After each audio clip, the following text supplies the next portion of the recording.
Randomized controlled clinical trials have found that vitamin D supplements extend one's lifespan. What is the optimal dose? What blood levels associated with living longest?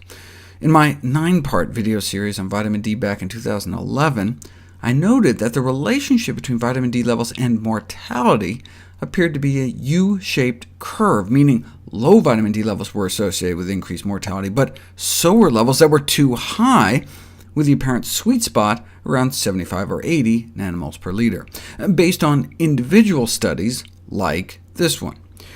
Why might higher D levels be associated with higher risk?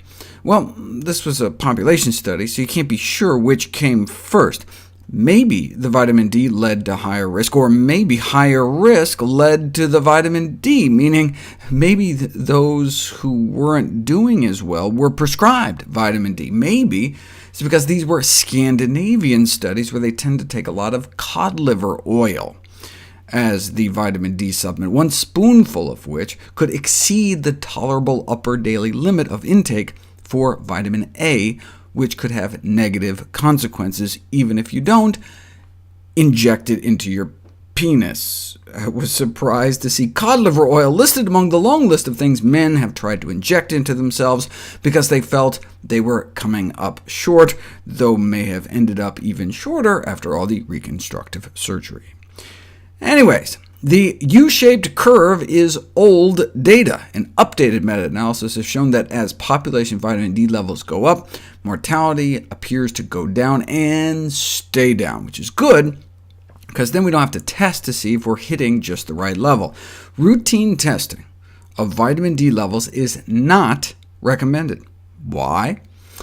Well, it costs money, and in most people, levels come right up to where you want them with sufficient sun or supplementation, so they figure, what's the point?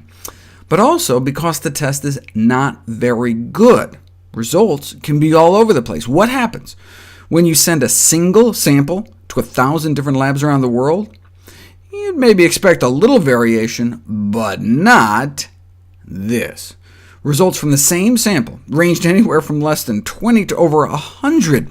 So depending on what lab your doctor sent your blood sample to, the results could have placed you here or here. So not necessarily very helpful. So what's a safe dose that will likely get us to the purported optimal level? 1,000 units a day should get most people up to the target 75 nanomoles per liter, which is 30 nanograms per milliliter. But by most people, they mean 50%. To get around 85% of the population up to 75 would require 2,000 a day. 2,000 international units a day would shift the curve from here to here. That way, we can take the average person into the desired range without fear of toxicity. You can take too much vitamin D, but you don't tend to see problems until blood levels get up around 250, which would take consistent daily doses in excess of 10,000. Note that if you're overweight, you may want to take 3,000, or if obese, even more than that. If you're over age 70 and not getting enough sun, it may take 3,500 units to get that same 85% chance of bumping your levels past the target. Again, no need for the average person to test and retest, since a few thousand a day should bring almost everyone up without risking toxicity. OK, but then why did the Institute of Medicine set the recommended daily allowance at 600 to 800 units? In fact, official recommendations are all over the map, ranging from just 200 a day all the way up to 10,000 a day. I'll try to cut through the confusion next.